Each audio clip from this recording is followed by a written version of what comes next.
Então é um dia apropriado para nós falarmos a respeito do perdão. Foi num dia como esse, quase 2000 anos atrás. Em 2030, vai completar 2000 anos. Se Deus quiser, eu vou estar aqui. E você também. Será que vai significar alguma coisa profeticamente? Eu fico pensando nisso na minha casa. Será que esse número redondo de 2000 anos tem um significado profético? Eu creio que sim. É quando de fato vamos entrar no outro milênio. Por quê? Porque as coisas não são contadas realmente no mundo espiritual pelo nascimento. Elas são contadas pela ressurreição. Porque nós somos uma nova criação. Quantos dizem amém? Alguém pode estar perguntando, pastor, por que 2030 Jesus não morreu com 33 anos e meio? Então não deveria ser 2034? Então, houve uma correção no calendário, porque havia um erro na duração do ano. Então não existia, até mais ou menos o ano de 1570, o ano bissexto. E por não ter esse ano bissexto, a cada 4 anos, um dia a mais, no decorrer dos séculos, as estações mudaram de época. Então, para corrigir o problema, então foi refeito o calendário, e aí 4 anos foram suprimidos. Então, parece estranho, mas Jesus nasceu no ano 4 depois de Cristo. Eu sei que soa estranho para você, não é? Mas é assim que é. Então, Jesus morreu no ano 30, no ano 30 foi a sua ressurreição, e no ano 30 foi a descida do Espírito Santo. Então em 2030 vai terá 2000 anos também que o Espírito Santo veio para habitar em nós. Não mais para nos visitar, mas agora para residir permanentemente dentro do crente que foi lavado, regenerado pelo sangue do Cordeiro. Alguém diga glória a Deus. Você não tem noção, nos milhares de anos que houve antes, os homens sonharam com o que você tem hoje. Profetas sonharam com o que nós vivemos hoje, que é a presença permanente conosco do Espírito Santo de Deus. Isso é algo perceptível. Se você quer perceber o Espírito, você não tem que fazer muita coisa. Eu sempre falo isso para os irmãos: para um instante, apenas invoca, chama por Ele, apenas invoca. Não importa onde você está, não importa o que você está fazendo, você apenas para e fala: ó Espírito Santo, Espírito Santo, transborda em mim. Só faz isso. Você não tem que fazer muita coisa. Imediatamente você vai sentir o Espírito Santo começando como que aquela fonte jorrar dentro de você. Às vezes mansinho, às vezes suave, às vezes um fogo queimando, mas sempre perceptivelmente. Quantos creem que o Espírito Santo é residente em nós? Aleluia. Vamos falar um amém. Antes de eu acabar de falar, significa que você confia no que eu vou dizer, né? Ah, não quero saber o que ele vai dizer, é tudo verdade, amém, aleluia. Deve ser isso que você está falando. Amém é algo importante. Quando você diz amém, você está se apropriando. Amém? E você já recebeu o perdão. O perdão já é seu. É um perdão completo. E isso também tem que ser motivo de alegria para nós. Ainda que muitos crentes evangélicos não desfrutem plenamente do perdão que poderiam estar desfrutando. Infelizmente, ainda vivem como muitos católicos. Você sabe, não há uma diferença muito grande quando se trata do perdão entre católicos e evangélicos. Sabia disso?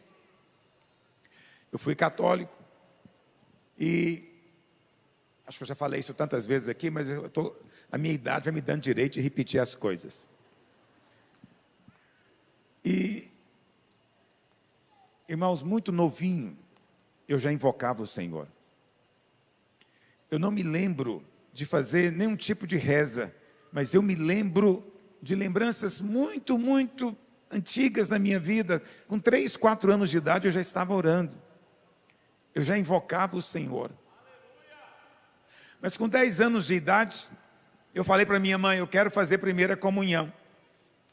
Minha mãe, tadinha, Ela não era religiosa naquela época, mas ela tinha muita sensibilidade espiritual. A minha mãe tinha visões, né? Ela via coisas, era impressionante. Mas ela não tinha muita coisa religiosa. E ela achou muito interessante eu querer fazer isso. De qualquer maneira, ela providenciou para eu fazer. Eu fiz primeira comunhão. Tem a minha foto lá em casa com o diploma da primeira comunhão.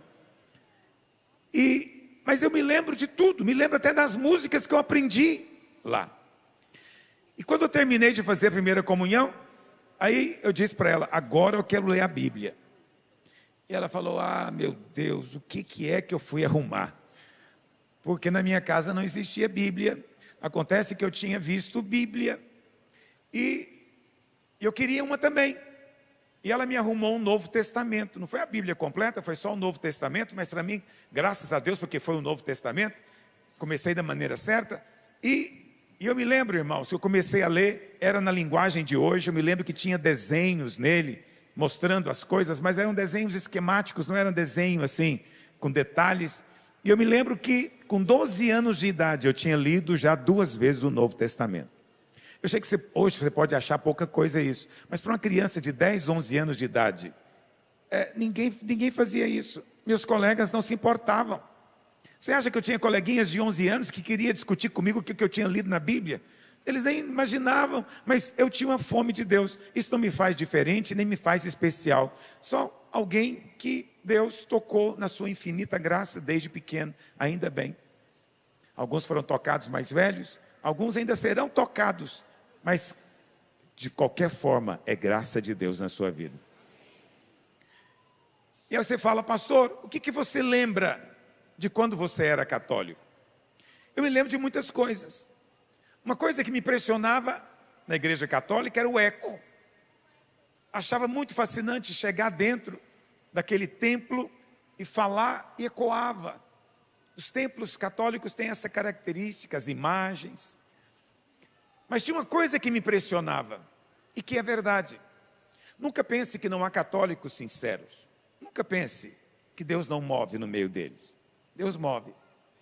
Eu sei que sou estranho para você, por causa da idolatria, por causa dessas coisas, mas tem muito católico que se ajoelha e invoca o Senhor. Acredite no que eu estou te dizendo. Talvez você foi um desses. E eu me lembro, na igreja católica, é normal, os bancos são de madeira, atrás do banco tem um lugar para você ajoelhar, é chamado genuflexório. E aí você ajoelha ali, é o momento de você fazer a sua confissão. Qual que é a característica normal de um católico sincero? Toda semana ele vai pedir perdão pelos seus pecados, porque ele sabe que pecou, ele sabe que errou. E ele então vai, e ele ajoelha ali, e alguns põem a cabeça no meio do braço e clama ao Senhor perdão pelos pecados. Ele sabe que isso não é suficiente. Ele vai ter que também ir lá no confessionário e contar para o padre o que ele fez. Ele tem que ir lá e confessar. Às vezes o padre vai passar para ele uma penitência, às vezes não, mas ele tem que confessar. E ele, quando ele confessa, o padre diz para ele, então agora, domingo você vem tomar a comunhão. E quando você tomar a comunhão, seu pecado está perdoado. E ele então volta no domingo, e ele entra na fila para a hóstia, e na hora que ele recebe a hóstia, e o padre lá no altar toma o cálice, ele crê, eu estou perdoado, eu fui perdoado. Mas só qual que é o problema do católico? É que ele sabe que o perdão só valeu para aquele dia, amanhã é outro dia. E amanhã, e depois de amanhã, e depois de amanhã é outro dia. Ele sabe que ele vai ter que voltar. Ele vai ter que voltar, vai ter que ajoelhar, vai ter que clamar ao Senhor de novo, e vai ter que ir lá confessar para o padre. Por quê? Porque o católico acredita, existe uma doutrina católica chamada transubstanciação, que eles acreditam que cada vez que a comunhão acontece, que a Eucaristia acontece, Jesus está derramando sangue de novo. Então a morte de Jesus, ela é repetitiva, ela está acontecendo, acontecendo e acontecendo. Ele está morrendo, morrendo e derramando sangue, permanentemente. Essa doutrina que eles creem, né, não está em harmonia com o ensino do livro de Hebreus. Nós vamos ver hoje aqui. Aí você fala, Ah, pastor, pelo menos ele está lá pedindo perdão. É verdade. Quem sou eu para condenar? Feliz é aquele que vai diante de Deus pedindo perdão, porque é exatamente isso que ele vai achar: perdão. Só que tem uma vida melhor para se viver. Mas a pergunta é: você como evangélico vive melhor do que isso? Você como evangélico, às vezes até fala do católico, você diz: puxa vida, quanta cegueira. Olha lá, ele vai lá confessar o pecado dele para o padre, não precisa mais disso. Mas vamos ser francos, qual que é a diferença entre um evangélico mediano, pentecostal, de um católico? Quase nenhuma. O evangélico também, ele vai vir no culto. Não aqui na Videira, a gente não tem esse costume, mas acredite em mim, na maior parte das igrejas pentecostais tem esse costume. Ele vai chegar, ele vai ajoelhar no banco. Ele vai ajoelhar no banco e vai fazer o quê? Jesus, tem misericórdia de mim porque eu pequei. Essa semana toda eu pequei. E qual que é a diferença entre ele e o católico? É que ele não vai levantar para contar para o pastor. Ele vai contar diretamente para Deus. Mas na hora que começa o culto, ele precisa de sentir que Deus perdoou ele. Então o que ele faz? Ele se contorce, e ele diz que não vai fazer mais aquilo, e ele fica muito contristado, ele se esforça ao máximo para mostrar para Deus o tanto que ele está triste pelo que ele fez. E aí, se ele sentir naquele dia algum toque especial, ele vai para casa dizendo: fui perdoado, aleluia. Mas ele sabe que amanhã é tudo de novo. Amanhã vai ser a mesma coisa. Ele vai errar, depois de amanhã ele vai errar de novo, e no próximo culto que ele vier, ele vai ter que chegar, porque ele é sincero e honesto, vai ter que ajoelhar aí na cadeira, e vai fazer tudo de novo. Tem alguma diferença? Não tem. Os dois não têm paz permanente. A paz dele é momentânea. Por quê? Porque eles acreditam que o perdão, ele é repetitivo. Deus te perdoa hoje, mas só hoje. Amanhã você volta que ele vai te perdoar de novo. E depois no outro dia você volta de novo. Porque acredita que o perdão é repetitivo. No Velho Testamento era assim. No Novo não é mais. No Velho Testamento eles sacrificavam animais. E aquele animal, ele era oferecido por um pecado que tinha sido cometido. Poderia ser algo individual, ou poderia ser algo da nação, como acontecia uma vez por ano, no dia do perdão. Era o dia do perdão nacional, é chamado em hebraico de Yom Kippur, até hoje. É o dia do perdão. Nesse dia então, o sumo sacerdote, ele entrava no Santo dos Santos com o sangue e aspergia em cima do propiciatório, que é a tampa da Arca da Aliança. Naquele dia então, os pecados da nação, por um ano, eram apagados. Um ano. Aquele sacrifício valia por um ano. Mas ele sabia que no ano que vem, ele teria que voltar de novo, porque só valia para um ano. Eu digo para você, um judeu tinha mais paz no Velho Testamento do que a maior parte dos crentes hoje. Porque um judeu, depois do dia da expiação, ele ia embora para casa em paz, dizendo: Deus me perdoou, estou perdoado, o sangue foi aplicado, estou perdoado. Ele ia embora em paz e ficava em paz por um ano, até que no ano seguinte ele tinha que fazer de novo. Mas a maior parte dos crentes não consegue ficar em paz nem uma semana. No meio da semana ele já acha que Deus o abandonou, que Deus está longe dele, porque ele pecou, e ele tem que voltar para repetir o ritual tudo de novo, porque ele acredita que é repetitivo.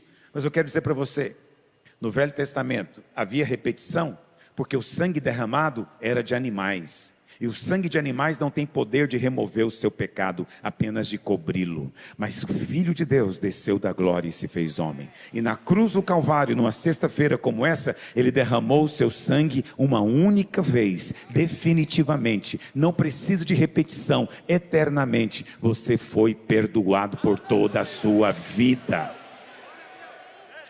Ô irmãos, quando eu prego isso para você, porque eu quero ver você vivendo uma vida abundante, não uma vida atormentada.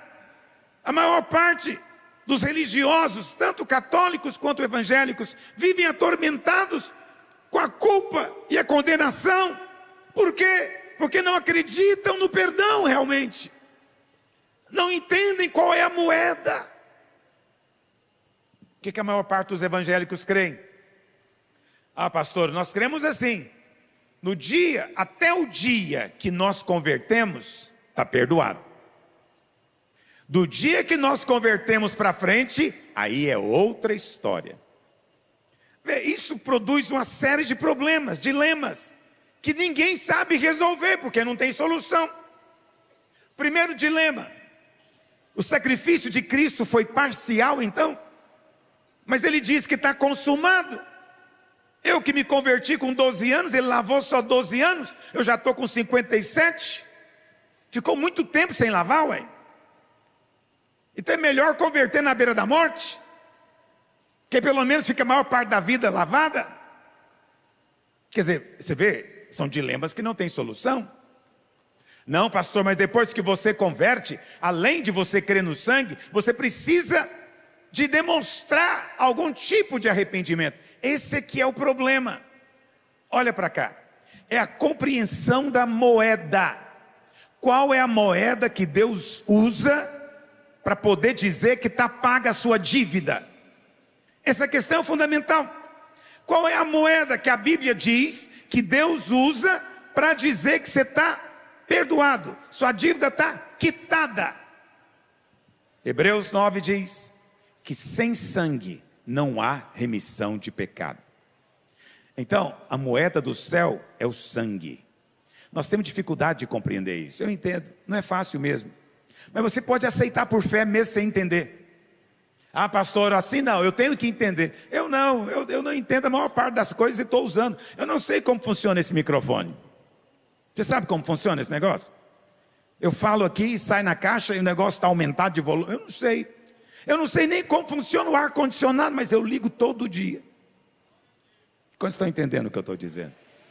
Você pode não saber exatamente como o sangue funciona, por que Deus dá tanto valor, mas mesmo que você não saiba ainda, creia, essa é a moeda do céu para poder quitar a sua dívida espiritual. Muito bem, então eu não creio que a redenção de Cristo foi parcial, que Cristo morreu só por alguns dos nossos pecados. Eu creio que Ele morreu por todos. Não, pastor, agora você precisa de confessar. Se você não confessar, não é perdoado. Ok, não sou contra confessar, mas qual que é o problema de confessar? É que você não lembra de todos. Eu sei que você pensa que você é boa gente, faz bem em pensar, mas acredite em mim, você peca muito mais do que você imagina.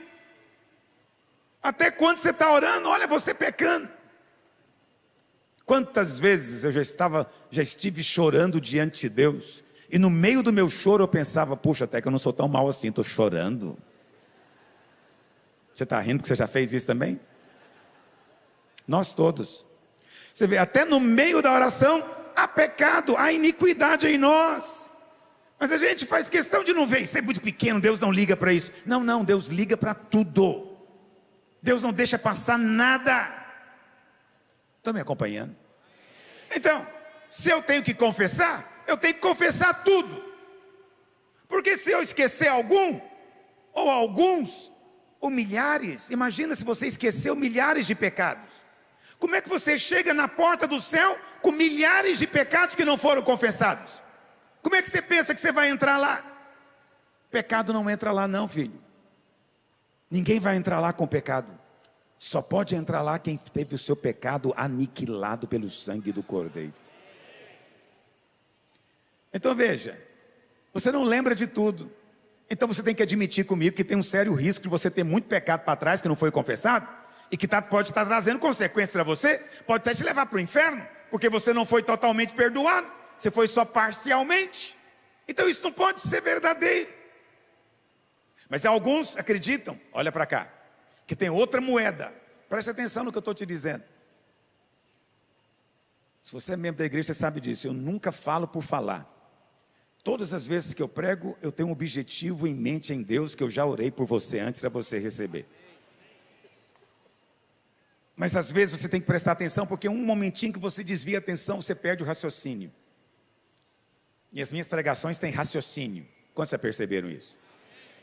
É porque você raciocinou, aleluia. Olha para cá. O problema é que os irmãos não acreditam que o sangue é a moeda. Muitos irmãos, a maior parte dos evangélicos, acredita que a moeda é outra. O que faz Deus perdoar o seu pecado? Não é o sangue, é o tanto que você chora, é o tanto que você pede perdão, é o tanto que você fala que está arrependido, que não vai fazer mais e promete que nunca mais vai fazer aquilo. Aí você fica tentando se arrepender ao máximo, mostrar o tanto que você está chateado com aquilo, porque quanto mais você conseguir mostrar isso, mais Deus vai querer te perdoar. Se você não mostrar muita tristeza, talvez lágrimas, Deus vai dizer: não vou te perdoar não, estou achando que você não arrependeu direito. Não é assim que muitos crentes pensam? Talvez não é assim que o pastor prega, porque não chega a ser uma pregação elegante essa. Mas é assim que a teologia na cabeça da maior parte dos irmãos funciona. Ou seja, confundem o relacionamento que nós temos com os outros, com homens, com o nosso relacionamento com Deus. Não é a mesma coisa. A moeda que nós usamos uns com os outros é palavras e tristeza, é ou não é? Se eu errar com o pastor André Francisco, eu tenho que fazer o quê? Eu tenho que ir lá e honestamente, sinceramente, pedir perdão. Porque se eu não for sincero, ele vai dizer o quê? Você não está sendo sincero. Por que eu perdoaria você? Então eu tenho que demonstrar sinceridade. Se for minha mulher, eu tenho que fazer o quê? Ajoelhar no pé dela, dizer: me perdoa, pelo amor de Deus, não vou fazer mais nunca. É verdade ou não é? Se tiver uma lágrimazinha, ajuda bastante, convence bastante. É verdade ou não é, irmãos? Então, mas é assim porque nós somos gente. A moeda de relacionamento humano é essa. Tem que ter isso mesmo. A gente tem que pedir perdão e às vezes até chorar de arrependimento. Mas quando você vem para Deus, você acha que funciona assim? Você acha que Deus é igual sua mulher, seu marido ou seu amigo? Não. Deus não olha para o tanto que você está chorando, para as promessas que você faz de nunca errar. Deus só pergunta o seguinte: com base em que eu estou perdoando você? Se você disser: Senhor, é o sangue do Cordeiro que já foi derramado. O que Deus é obrigado a dizer para você? Então você está perdoado. Ah não, mas aí não, aí é fácil demais. Mas a questão não é essa de ser fácil ou difícil. A questão é que essa é a moeda do céu. E você não tinha essa moeda. Você não tinha como pagar. Ele desceu de lá, ele trouxe do céu essa moeda, porque o sangue de Jesus não é daqui, ele é do céu. Está me ouvindo? Ele trouxe do céu a moeda e pagou por ela, por nós aqui. Você foi redimido. Ser redimido significa foi comprado, foi pago, está quitado, você não deve mais nada. Ah pastor, mas você acha que é errado eu chorar? Não, chore à vontade. Você acha que é errado eu ficar contristado e arrepender? De jeito nenhum, faça isso à vontade. Só não vou te iludir, você não é perdoado por causa disso. Faça, chore muito, já chorei muito também. Mas acredite em mim, tem uma hora que você tem que levantar e precisa de crer. O Cordeiro já morreu, o sangue já foi derramado, Deus já está satisfeito. Quantos estão compreendendo o que eu estou dizendo? Eu estou te falando coisas profundas hoje. Se você está entendendo, você está bem na fé. Significa que você está ficando maduro na fé. Quantos estão me entendendo realmente? Você está ficando maduro, aleluia. Não vou perguntar quem não está entendendo não. Só preste mais atenção. Pastor, deixa eu dizer algo para você. Vamos supor que Jesus não tivesse vindo e o sangue não tivesse sido derramado. Adiantava você chorar? Deus me perdoa, Deus, eu não vou fazer de novo. O Senhor ia falar o que para você?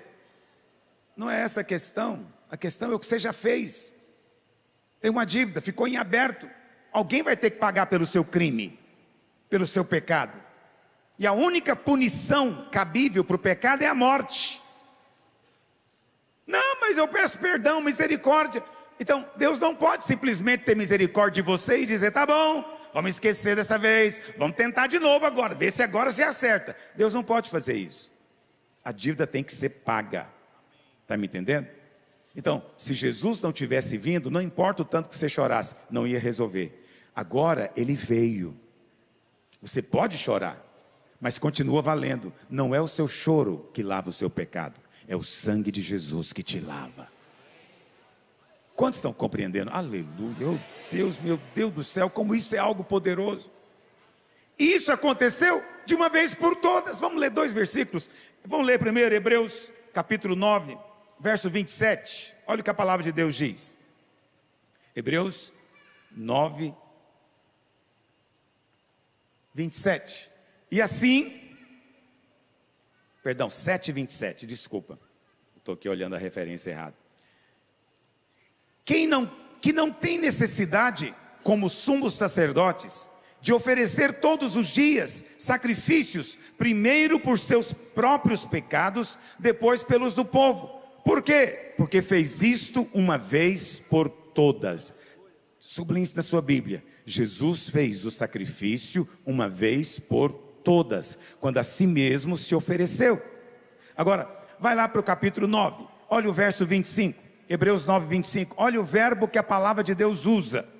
Nem ainda para se oferecer a si mesmo muitas vezes, falando de Jesus, ele não pode se oferecer muitas vezes, como o sumo sacerdote no Velho Testamento fazia, a cada ano, ele entrava no Santo dos Santos com o sangue alheio, o sangue de um animal. Ora, neste caso, seria necessário que ele tivesse sofrido muitas vezes, desde a fundação do mundo. Agora, porém, ao se cumprirem os tempos, exatamente 2000 anos atrás, se cumpriu os tempos, se manifestou uma vez por todas. Para quê, meus irmãos? Para... Qual o verbo que está aí? Aniquilar, pelo sacrifício de si mesmo, o pecado. O Senhor se manifestou para fazer o quê? Aniquilar o pecado. E eu pergunto para você, ele terminou a obra? Ele foi bem sucedido? Foi aceito diante de Deus? O sangue dele foi aceito diante de Deus? Qual é a prova? Domingo talvez eu fale um pouquinho sobre isso. Qual que é a prova de que Deus aceitou o sangue de Jesus? É que ao terceiro dia ele ressuscitou. Não havia pecado nele. Se não havia pecado nele, então o sangue dele era válido. Entendeu o que eu estou dizendo? Então, se você crê, olha para cá, que a obra dele é única, verdadeira, definitiva, foi feita de uma vez por todas, não necessita de repetição. E o texto diz que ele se manifestou de uma vez por todas para aniquilar o pecado. Olha, essa expressão é muito forte. O sangue de Jesus não apenas perdoa o seu pecado, o sangue de Jesus aniquila. E significa que deixa de existir, não existe mais, foi cancelado, completamente destruído. Não há mais impedimento para você ficar em paz com Deus. O cordeiro foi morto de uma vez por todas. O sumo sacerdote fez o sacrifício uma única vez, de uma vez por todas. Não existe essa história de a morte repetitiva. Não existe esse negócio que ele está morrendo e morrendo, derramando sangue outra vez e outra vez. Hebreus diz claramente, foi uma única vez, não necessita de repetição, porque foi perfeita. A Bíblia fala que depois que ele terminou a obra de redenção, ele subiu e sentou-se à destra da majestade nas alturas. Por que ele sentou? Porque ele terminou. Está me ouvindo? Ele sentou porque agora acabou, não tem mais nada para fazer, já está feito, está consumado. Ele não iria deixar uma parte do perdão para você, ele não iria deixar uma parte da purificação para cada um de nós fazermos. Não, ele fez a obra completa na sua vida. Isso é algo poderoso. Mas quantos de nós conseguimos viver isso? Ah, pastor, você há de convir comigo que não tem jeito, a gente precisa. Como é que eu vou ter intimidade com Deus se todo dia eu não confessar meu pecado? Como é que eu vou ter uma vida santa e piedosa se todo dia eu chegar diante dele? Eu nem consigo chegar diante dele se não for confessando o meu pecado. É isso que eu ouço quase todo dia, irmãos me dizendo isso, que não conseguem viver sem confessar o pecado. Eu sempre digo, pois experimenta viver um dia então. Experimenta um dia chegar e ao invés de dizer que você precisa arrepender e confessar, você vai dizer, eu creio que eu já fui perdoado.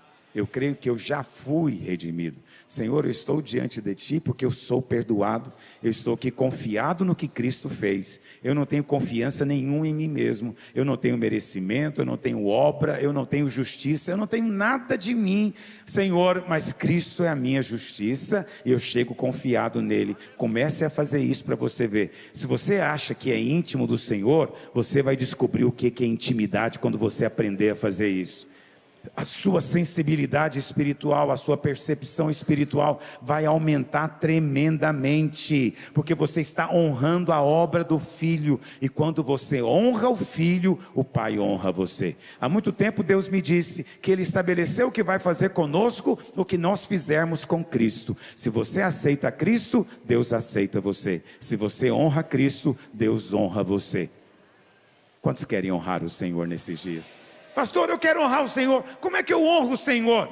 Muitos acham que vão honrar o Senhor apenas dizendo palavras de louvor. Isso é bom. Diga mesmo glória, aleluia, e diga e exalta o nome dele. Mas a verdadeira honra é quando você abre mão de qualquer obra humana e mérito humano e exalta a obra do Calvário, e exalta a obra da cruz. E aproveita dias como esse para exaltar o Senhor pelo perdão completo que você recebeu. E uma vez que você tem o perdão completo, eu quero dizer para você, filho, o caminho está aberto para você. Não há mais impedimento. Nada, nem ninguém pode agora separar você do amor de Deus. Porque o sangue entrou na sua vida e lavou você, o Espírito Santo agora pode residir em você. Por isso o Espírito Santo não fica entrando e saindo. Abandona, se você aprendeu isso, esquece isso. O Espírito Santo não vai embora cada vez que você peca, porque se ele fosse embora cada vez que você peca, ele nem chegava a entrar em alguns de nós. É verdade ou não é, irmãos? Ora, não temos que ser honestos, entende? Então o Espírito Santo está em nós com a base legal. Ele não está em nós por um motivo qualquer. Não, qual que é a base legal? Você é uma casa que foi limpa. Você não é impuro e nunca mais pode ser impuro, porque você está debaixo da ação permanente do sangue do Cordeiro. Não é nem que o sangue vai te lavar amanhã, não. Você é permanentemente lavado pelo sangue do Cordeiro. Você vive nessa atmosfera do sangue do Cordeiro. Está me ouvindo? Você é aceito permanentemente. Por isso o Espírito Santo pode residir em você permanentemente. Ah, pastor, você quer dizer então que pecado agora não existe mais? Não, não disse isso. Existe pecado sim, por isso você precisa do sangue. Ah, mas você está dizendo então que o pecado não tem consequência? Também não digo isso. Pecados têm consequências, sim ou não, irmãos? Pecados têm consequências, mas é preciso entender dois tipos de consequências. Está me ouvindo? Dois tipos de consequências. Por exemplo, a Bíblia fala que existem consequências naturais do pecado, óbvias, mas existem consequências mais sérias, que é a consequência espiritual, que a Bíblia chama de maldições. As vêm por causa do pecado. Ontem, não sei se você estava aqui, se não estava, assista a ministração de ontem. Eu mostrei para você 5 ocasiões que o sangue fala. E numa delas, Gálatas 3,13, o sangue não foi derramado só para te perdoar e redimir, mas também para te livrar de toda maldição. Não há mais maldição sobre nós, filho. Mas as pessoas lá fora é outra história. Mas vamos falar então aqui. Tem consequência? Vamos pensar numa situação, não é? Vamos imaginar então que o pastor Rigonato, ele entrou no supermercado e roubou alguma coisa. É pecado? Sim ou não? Pode ter consequência? Sim ou não? Qual consequência óbvia? Ele pode ser preso. Ele pode ser levado para ser julgado. Ele pode depois ser sentenciado a alguma pena. Isso é uma consequência natural. Todo crente pode sofrer consequências naturais. Você não está eximido, porque você está aqui nesse mundo. Quantos estão entendendo o que eu estou dizendo? O sangue de Jesus não é para o governo do estado de Goiás. Não é para o Tribunal de Justiça. O sangue de Jesus nem é para os seus amigos e conhecidos. O sangue é para Deus. O sangue é para o diabo. Então é espiritual a coisa. Aqui nesse mundo, se você faz algo contra as instituições, você pode ter consequências, óbvio. Então não faça. Ah, pastor, mas só essas consequências? Só essa. A maldição foi removida. Mas ser preso não é maldição? Não. O que é a maldição de alguém que rouba? É que os filhos vão nascer ladrões, e os netos vão mendigar o pão, e os bisnetos vão ser marginais presos. Isso é maldição. É muito além. Ele só roubou um negócio, mas passou dele para os filhos, para os netos e bisnetos. É uma praga que veio acompanhando a geração. Isso é maldição. Olha para cá. Você não está mais debaixo de maldição. Não há mais maldição para você. Ah, mas se você trair a sua esposa, qual que é a consequência natural? Se ela for uma mulher muito, muito generosa, ela quebra a sua cara. Só isso. Se ela for uma pessoa que tem dignidade, ela não quer ver sua cara mais nunca. Vê que isso é consequência natural. Ah, mas onde é que está o sangue de Jesus? Está diante de Deus. Seu pecado está perdoado. Mas sua mulher, ela quer saber do sangue nessa hora? Não. Sangue, ela quer sim, mas é o seu. Ela quer o seu sangue jorrando assim na sua testa, que ela vai quebrar algo na sua cabeça. Então, preste atenção. Isso é consequência natural. Mas esse pecado pode ter maldições? Para o ímpio pode, para você não. Entendeu? Então há consequência sim. Você pode perder emprego, perder família, perder filhos. Você pode perder muita coisa, perder dinheiro, perder posição. Você pode perder ministério. Pecado tem muitas coisas ruins que pode produzir de maneira natural. Mas tem uma coisa que ele não pode fazer mais. Ele não pode separar você mais de Deus. Quando você chega diante de Deus, Deus aceita você. Por quê? Alguém levou a garrafada na cabeça no seu lugar. Cristo. Sabe aquela punição que a sua mulher queria jogar em você? Cristo recebeu. Por isso Deus pode aceitar você. Eu sei que isso revolta muita gente. Por quê? Porque é fácil crer no perdão de gente boazinha, mas é difícil crer no perdão de gente que não vale um centavo, não é verdade? Mas o perdão é para todos, e o sangue foi derramado para todos. Todos quantos queiram são convidados para virem e receberem de graça perdão completo dos seus pecados, acesso perfeito à presença de Deus. Mas se tiver feito coisas erradas aqui nesse mundo, pode ser que ele sofra consequências aqui. Isso ficou claro para os irmãos? Então não estou aqui dizendo para você sair por aí fazendo nada de errado. Aliás, nossa igreja é uma igreja muito abençoada. Vivemos no meio de um povo muito abençoado.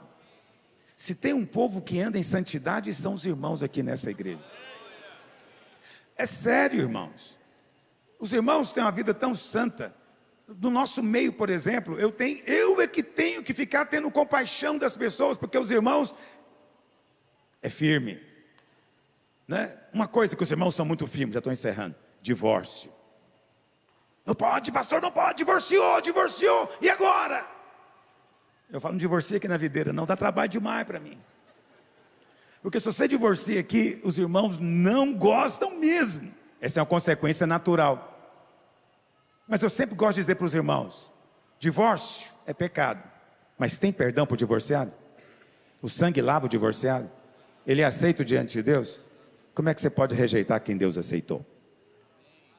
Você não pode rejeitar quem Deus aceitou. Nós aceitamos todos, porque todos são aceitos pelo sangue do Cordeiro. Tem muito pecador. Eu não quero que você me conte o seu passado nem sua vida, mas eu quero te dizer uma coisa: há lugar para você aqui na mesa do Senhor. Há lugar para você na presença de Deus. Por quê? Porque o sangue te lavou completamente. Você não tem que sair contando nada para ninguém, confessando nada para ninguém, nem muito menos no meio da sua célula. Está me ouvindo?